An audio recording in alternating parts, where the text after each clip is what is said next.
Bago nga tayo magsimula ay isang malaking shoutout kay Edmond Cubal Sopnet, Ronald Verbosidad, Nel Herbito, Teodoro Alonso, Mario Martir, Jamie Amadar, at si John Vlogger.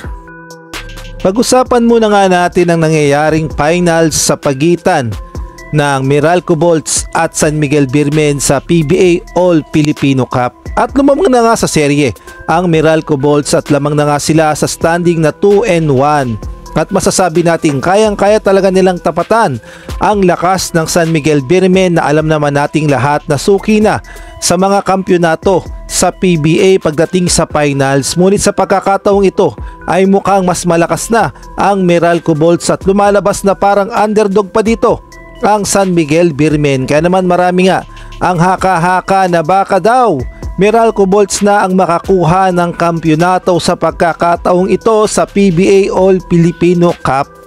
Ngunit hindi pa naman tapos ang serye at ang sabi nga ng SMB fans ay meron pang beer knuckle at kayang-kaya pang humabol ng San Miguel Beermen sa kalamangan ng Meralco Bolts. Mahaba pa daw ang finals at hindi pa daw agad-agad malalaman kung sino nga ba ang dehado at ang yamado sa pagitan ng Meralco Bolts at San Miguel Beermen.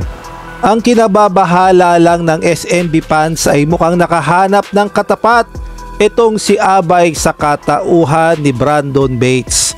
Kahit nga si Junmar Fajardo ay aminadong nahihirapan sa opensa at depensang ginagawa sa kanya ni Brandon Bates. At kahit nga 6'8 lang si Brandon Bates ay aminado talaga itong si Junmar Fajardo. Nasakit talaga sa ulo sa kanya itong ginagawang pagbabantay ni Brandon Bates. Ang sabi nga ni Junmar Fajardo dito nga kay Brandon Bates, oo, hinihingal talaga ako. Nakakapagod kasi talaga bantayan si Bates. Malikot tapos mabigat. Mataas yung hopes ko sa kanya na magdo-dominate din siya sa liga. Ang laki ng potential, malaki siya. Nasa kanya yung height, yung katawan, built ba, and yung hustle. Ayan nga ang sabi ni Junmar Fajardo dito nga kay Brandon Bates. At bukod nga kay Brandon Bates ay isa pa sa mga nagpapahirap ngayon sa San Miguel Beermen ang isa pang coach ng Meralco Bolts na si Coach Nenad. Ito nga daw ang tinatawag na SMC Killer. At marami naman ang nagsasuggest na baka naman daw pwede siyang bumalik sa Gilas Pilipinas at tulungan si Coach Tim Cone. Dahil alam naman nating lahat na almost 20 days na lang at magsisimula na ang Olympic Qualifying Tournament kung saan mabigat nga ang ating makakatapat, kabilang na nga dyan ang Latvia na isa nga sa concern ngayon ni Coach Tim Cone kung paano nga ba tatapatan ang lakas ng Latvia. Kumbaga parang NBA na rin ito o parang Team USA na rin ito na makakatapat ng Gilas Pilipinas sa Olympic Qualifying Tournament. At hindi rin ito papatalo dahil gustong-gusto rin talaga makapasok ng Latvia sa Olympics, kaya naman no mercy sa magiging performance nila kontra nga sa Gilas Pilipinas. Ngunit si Coach Tim Cone ay hindi naman nawawalan ng pag-asa at talaga namang gustong labanan at tapatan ang lakas ng Latvia. At kung atin ngang babalikan ay meron ngang magandang game plan na ginawa si Coach Tim Cone noon sa Asian Games, kaya naman ating panoorin kung pwede nga ba itong mai-apply kapag nakalaban na ng Gilas ang Latvia. At dito nga ay makikita natin ang ginawang gameplay ni Coach Tim Cone na more on passing, less dribbling, at makikita nga natin na mahilo-hilo na ang kalaban ng Gilas Pilipinas kung saan nga ba mapupunta ang bola, at pwedeng-pwede nga itong mai-apply kontra nga sa Latvia. At kung kayo naman ang tatanungin, sa tingin nyo ay effective ba ang ganitong gameplay kapag nakaharap na natin ang Latvia? Maaari kayong magbigay ng komento sa comment section.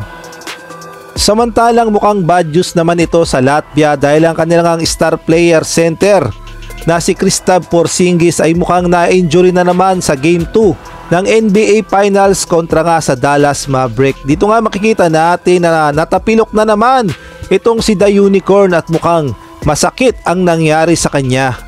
Kaya naman sa Game 2 ay makikita natin na ini-stretch ang kanyang ankle dahil na injury nga ito o natapilok nga ito at talaga namang pinag-iingat siya. At nangako naman si The Unicorn na kahit anong mangyari ay maglalaro pa rin siya sa Game 3 ng NBA Finals kontra nga sa Dallas Mavericks.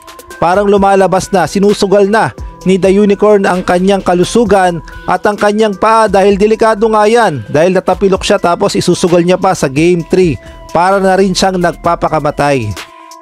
Samantalang naglabas naman ng survey kung sino nga ba ang makakapasok sa Olympics sa Paris at eto ngang survey na ito ay para nga ito sa Olympic Qualifying Tournament at kasama nga dito ang Gilas Pilipinas, Georgia, Brazil, Latvia at gayon na rin ang Cameroon. At ang lumabas nga na resulta ay majority ang mananalo daw sa Olympic Qualifying Tournament ay ang Latvia at wala ngang naging boto ang Pilipinas, Georgia at ang Cameroon.